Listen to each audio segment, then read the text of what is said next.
Hello and welcome. I'm Ijoma Onyato. Tonight, Senate rejects devolution of power to states, votes on 33 other clauses in the 1999 Constitution listed for amendment. President Buhari meets 7 state governors visiting to check on his state of health in London. The acting president, Yemi Osinbajo, swears in 2 new ministers following approval by the Senate. And one of the warlords of the Democratic Republic of Congo, Ntabo Sheka, surrenders to UN peacekeepers. On Business News tonight, the Economic and Financial Crimes Commission allegedly recovers over 300 billion naira from 9 major oil marketers. While on sports news, elbow injury rules 12-time Grand Slam winner Novak Djokovic out of the rest of the 2017 tennis season.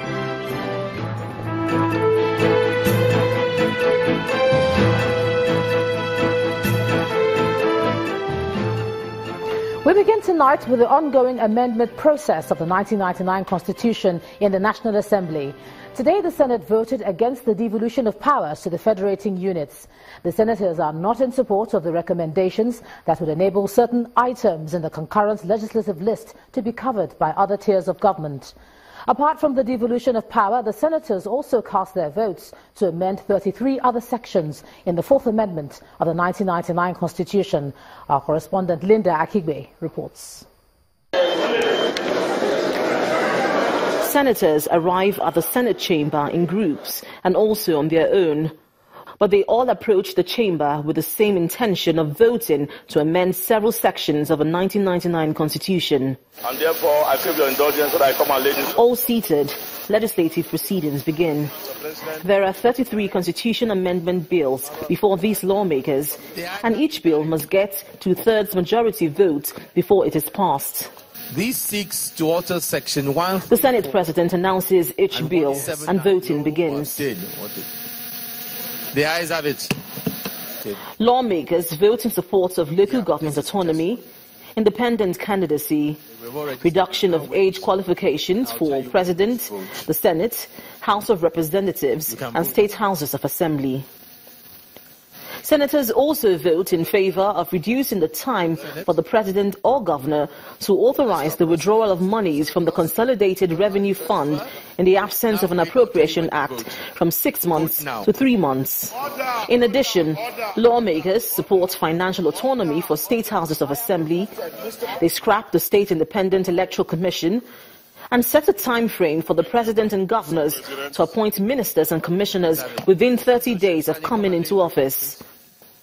However, senators vote against devolution of powers to states, 35% affirmative action, and deletion of the Land Use Act from the Constitution. We spoke with some lawmakers to understand why senators voted against some of the areas up for amendment. What we were asking for was a simple thing. It was not for election. It was just on appointments, so that at least when you are appointing ministers, you give 35% dues to women. That is not equality, but it still was not easy for them. The CSOs did so much of lobbying.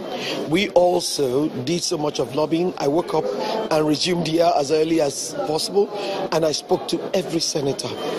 But when it came to the vote, you couldn't be there. And the voters still, with the background of fears and cultural views, religious tendencies. And I don't think you can take that out. But I think with time, people were able to do some more education, some more orientation, that this indeed isn't harmful or not intended to be harmful to the male folks, but it's something that will actually lead to, I don't use the word liberation, that's scary for them, I believe, but something that will empower everyone. Obviously, it appears that consensus on the devolution of powers and true federalism and all that doesn't yet exist as far as this Senate is concerned. Meanwhile, in the House of Representatives, voting did not hold as scheduled, as a bulk of the time was spent validating the integrity of the system.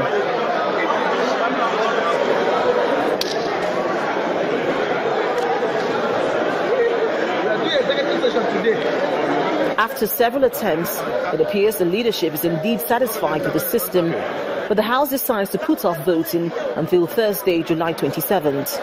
The ball is now in the court of the House of Representatives to conclude the process and finally decide which items will be amended by the National Assembly in the 1999 Constitution. Linda Akibi, Channels Television News. And to discuss the ongoing amendment process, I'm now being joined on the News at 10 by a Professor of Law, Akin Oyebode. Thank you so much, Professor, for joining us on the News at 10. You're welcome.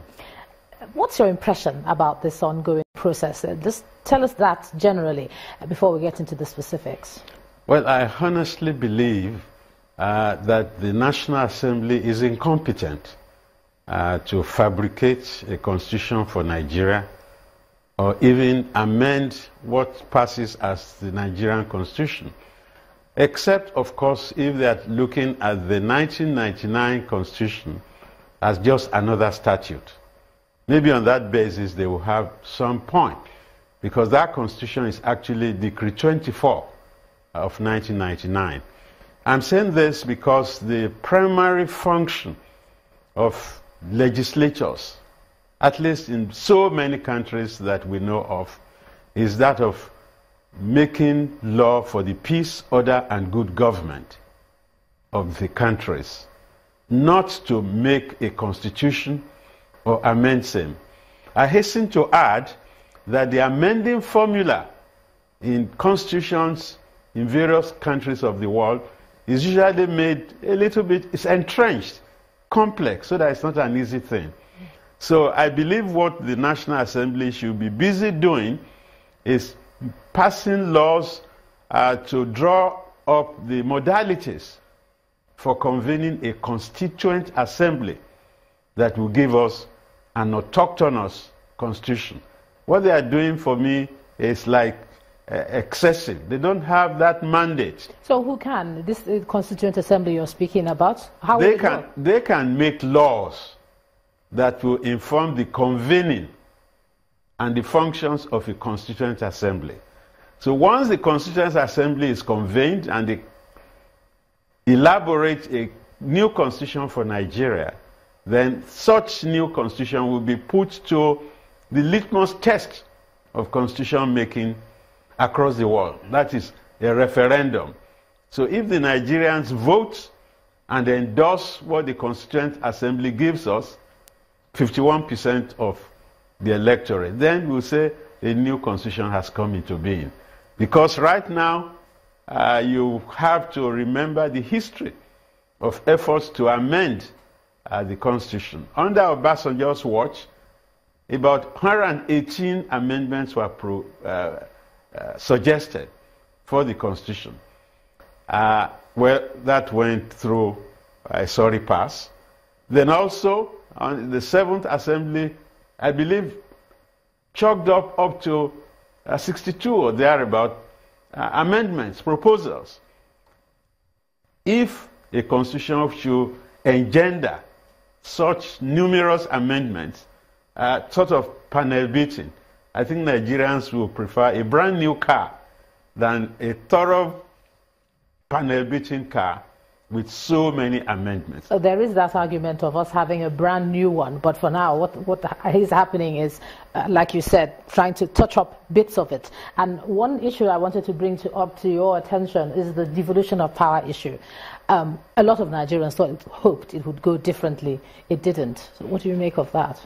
I'm not altogether surprised.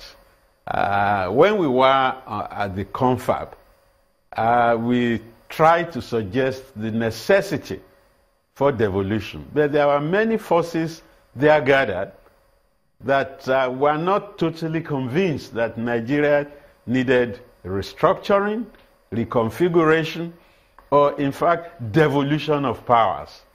And I'm not surprised that at the present point in time, there are so many members of Senate that have a vested interest in maintaining the status quo. So for me, they've lost the time and the opportunity. It's a missed opportunity to make a statement when the only game in town right now is devolution of powers, what they call restructuring. If you don't restructure Nigeria, then Nigeria will die. It's as simple as that. Do you think that has turned people off the process if that one issue was not solved? Look, the efforts by the Senate amount to emphasizing trifles, and they leave the main issue out of contention. If you don't do anything about dismantling or restructuring or reconfiguring the modalities of our cohabitation, then what's the point? Quite sincerely, we have to speak the truth to ourselves.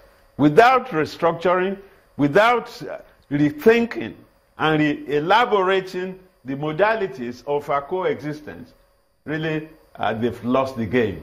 There were a set of people that were a bit happy. Local government autonomy made them at that level happy that, they had voted for. But what sort of autonomy are we talking about? What shape would it take, would you think? In my view, in fact, the Constitution should not talk about local governments. You remember the late Chief O'Neill, Speaker of the House of Representatives in the United States. He used to say that all politics was local. So if we agree with that contention, then what is the business of the Constitution with local governments? Local governments are local matters. The Constitution should not be involved at all. What we need really is to reconstitute what you call the federating units, because we now have 36 states that carry their feeding bottles to Abuja once a month to be replenished. They really have no muscle, they have no backbone. They don't have the wherewithal for their sustenance. So the primary issue is to reconstitute, reformulate the units that comprise the federation, if indeed we want to be a federal government. What we have now is a quasi-unitary military imposition which lacks credibility, is counterproductive, is dysfunctional, and in fact gives the impression, just impression, that we are a federation, when in actuality we are a unitary setup. The military have always been uncomfortable with federalism, and that's why they could not think of any other arrangement but a quasi-unitary setup. I think Nigerians have come of age. The time is right for us now to reconsider, rethink, and reinvent the modalities of our coexistence. A very strong position there. Thank you so much, Professor Akin Oyebode, for sharing your thoughts with us on the news at 10 tonight. Thank you. Now, the President, Muhammadu Buhari, met with 7 state governors sent by the Nigeria Governors Forum to check on his state of health today in London. The visiting governors who left Nigeria last night met the President, who has been on medical vacation for 81 days. They are the governors of Oyo, Zamfara, Ebonyi, Kano, Borno, Benue and Akwa Ibom states. The President's media aides, Femi Adesina and Garba Shehu, told reporters at a joint press conference on Tuesday that the visit is necessary, especially at this time that Nigerians are asking questions about the President's health. His media aides say he is expected back in the country as soon as his doctors certify him strong enough to return. In part 2, after the break, 8 people confirmed dead, 15 others rescued from the collapsed building on Lagos Island. That's in a moment. Please stay with us.